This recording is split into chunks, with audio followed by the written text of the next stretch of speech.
Hey everybody, and welcome back to my podcast. This is Alicia here, the DIY wedding and event professional, and I'm here today to teach you more about your invitations. And today's topic of the podcast will be how much should you spend on invitations. But briefly, before, if you're new to this podcast, I have been in the events industry for a couple years now. I do hold a degree in hospitality, and I've been in that field for about several years now before I just recently branched off into the events sector of the industry, which I absolutely love. I love the creativity. I love the design and just being able to make somebody's vision become a reality. And I just learned so much just through experience and my knowledge and hosting my own leisure events, such as 2 baby showers for both my I have two little girls, so I hosted and planned to design my own baby showers. I help other friends, with their events coming up. With any events that they have, they always turn to me to generate ideas. What do you think about this? Or just to brainstorm a vision board so they are able to execute their vision. With wherever the location is for their upcoming event. I just really take this events thing seriously. I think presentation is key, definitely, and to also have the correct mindset for this industry as well. So that's why I do these podcasts, aka flow-free trainings, just to kind of get you into okay, I got this mode, motivation and confident mode. So that's why I do these podcasts, again, based upon my knowledge and experience and what I've learned, because a lot of people don't know how to host an event. They have never planned an event before. So I have, the background in that, and it comes naturally for me. So I'm just putting my talents and expertise out there, and I have created a brand, Arbor Wedding Boutique. Arbor means tree, and that's definitely a metaphor for this industry, which is strong, weather the storm, because a lot of stuff comes our way last minute. So we're strong. We get to weather the storm. We don't break easily. It's a whole bunch of meanings of Arbor. So that's what that means. And also make sure that you check out my website, arborweddingboutique.bigcartel.com, arborweddingboutique.bigcartel.com, arborweddingboutique.bigcartel.com.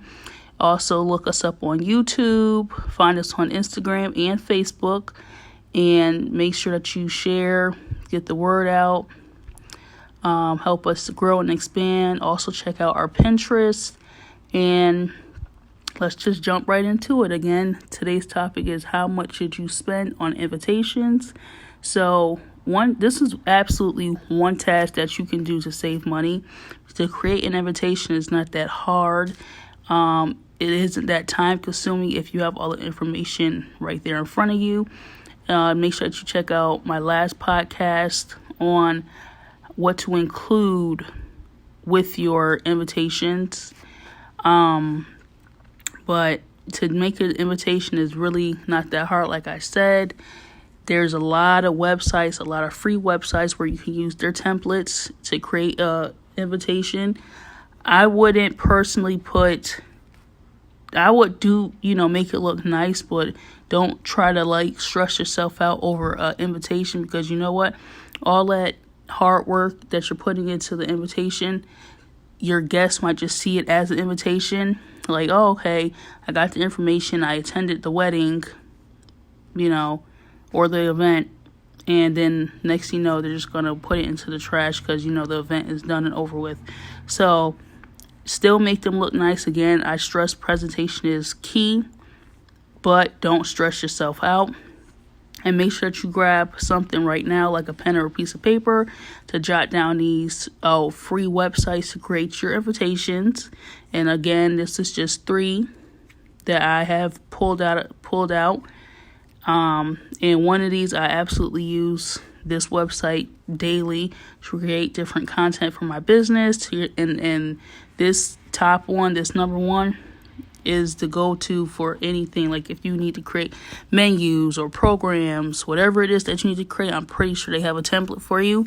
So make sure that you write these websites down and then head over to them and create your invitation. So the first website is Canva, Canva.com.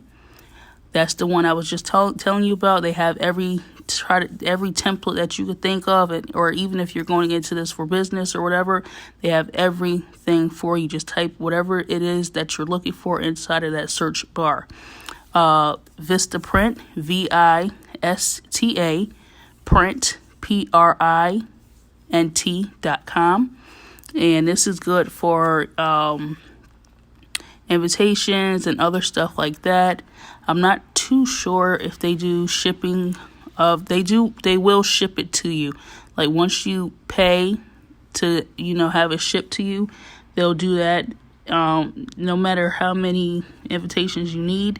Whereas Canva, you will have to download it and send it off to Staples somewhere, or send it off somewhere to get printed. But Vistaprint, I believe that you can print right off their website.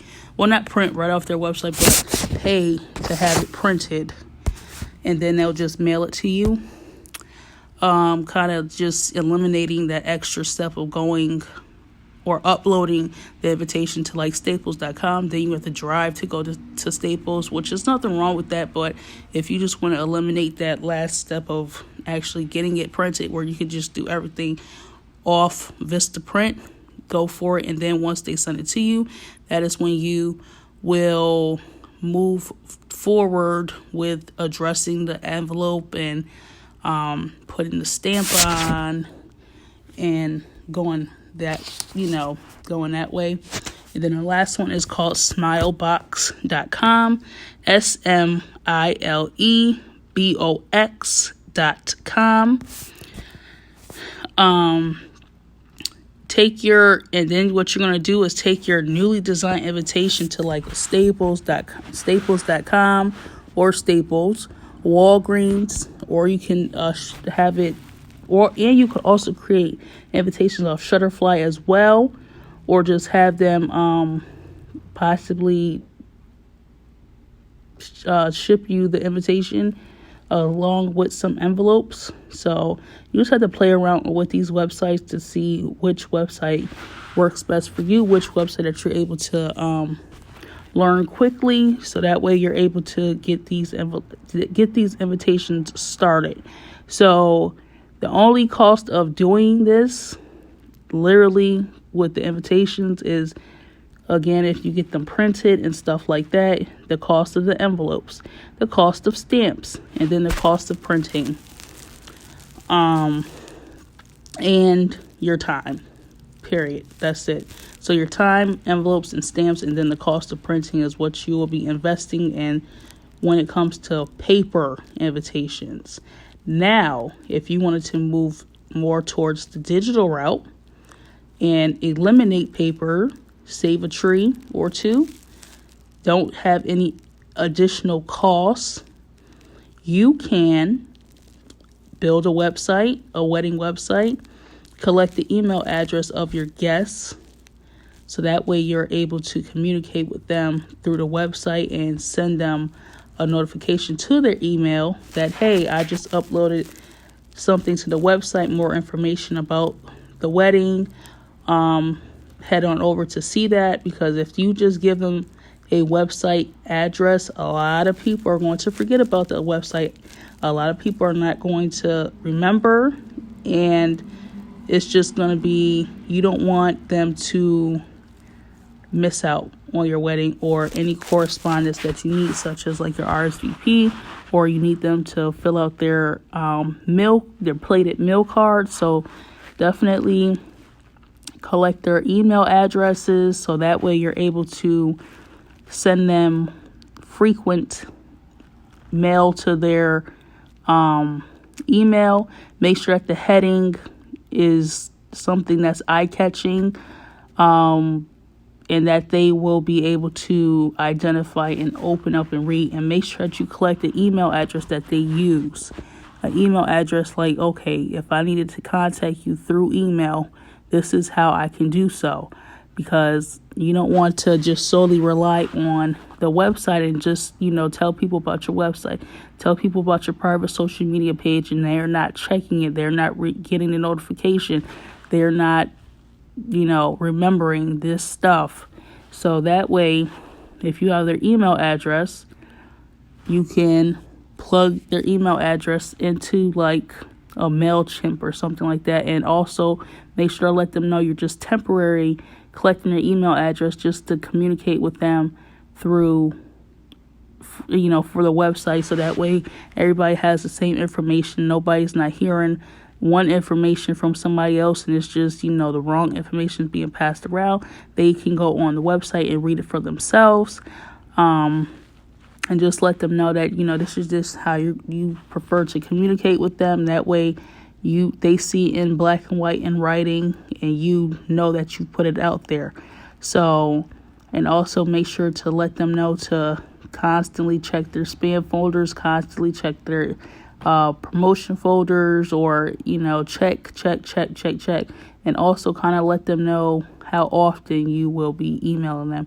Do not fall short of this. You want to stay on their mind. You want people to be like, okay, it's getting closer to the wedding. I need to find me an outfit. It's getting closer, or I just got the information finally for the wedding, so now I can start making my travel plans. And also include on that website, again, I reference back to the previous podcast that I just did. Make sure that you put the correspondence on the website for like the hotel, the room block and stuff like that. But honestly, I would personally, I would wait for them to respond before I put out the room information, because you don't want people that does not plan on attending your wedding to collect the room block, and now you've had to up your room block, and X amount of people really just wanted their room block because now they've turned your wedding into a vacation, and maybe they really don't want to go to your wedding. They just want the room block for the discounted rate, and now they're going to plan on taking their family on vacation, or they are do something else with your room block. So I would personally just wait until you collect that information, and those that did RSVP and they did say that they were coming, those would be the ones that will get that information sent to them directly into their inbox. Or you can collect their addresses, their physical addresses, and send them a packet for like the hotel or travel information and stuff like that. So that's what I personally would do. I want to just put it out there like that, because you don't know who isn't invited to your wedding or event, okay, who isn't invited, but they're lurking, they're watching, they want to see pictures, they want to know what's going on, okay, they want to know what's going on, and now they see that you put out a room block information out there to the world. Okay, so this is where they're going to be staying at. Oh wow, the room rate is that cheap. Let me call up the hotel and let them know, drop the let the front desk agent know that I'm booking a room for this wedding under this rate, and now somebody who wasn't invited is down there in the mix of it all in one of your wedding hotel room blocks on vacation with their family, or they just down there just do something spiteful or something like that. I don't know. I just, that's just my view, my take on it. I'm a very detail-oriented person, so I kind of look at it from, how is this person really going to think, or, how is this going to unfold and stuff like that. So that's how kind of I think, and that's why I just prefer to keep some stuff private. And if I'm able to collect their email address plus their physical addresses, I can communicate with them frequently through my website or private social media page, but still send them the most important information if they are coming in from out of town, which is like the rooming information, the transportation information, stuff like that. I'm able to send them that packet for them to be able to attend my wedding or event. So if you like this podcast today, make sure that you go ahead and hit that follow button so you know the next time that we drop a podcast episode. And we drop a podcast episode a couple times out the week, so that's why you really want to stay connected with us. Also head over to my website, ourbearweddingboutique.bigcartel.com, and download one of our digital DIY products. We have workbooks, we have tutorials, we have classes, we have anything that you can kind of possibly need for right now. We are still developing different stuff and, really pushing this podcast forward. So again, go ahead and share, tell a friend to come over and hear us out. And again, head over to our website, ourbearweddingboutique.bigcartel.com, ourbearweddingboutique.bigcartel.com, ourbearweddingboutique.bigcartel.com. And until Wednesday, I'm not sure if I'm going to come on tomorrow, which is Tuesday. I might, because I'm going to start trying to really try to up my podcast game here and, just really put out the information, because I know a lot of people are starting to plan for the upcoming years for the wedding or event. So that's why I really just want to start really pushing this stuff out so you guys have the information to begin the planning process. So again, ourbearweddingboutique.bigcartel.com, and until next time.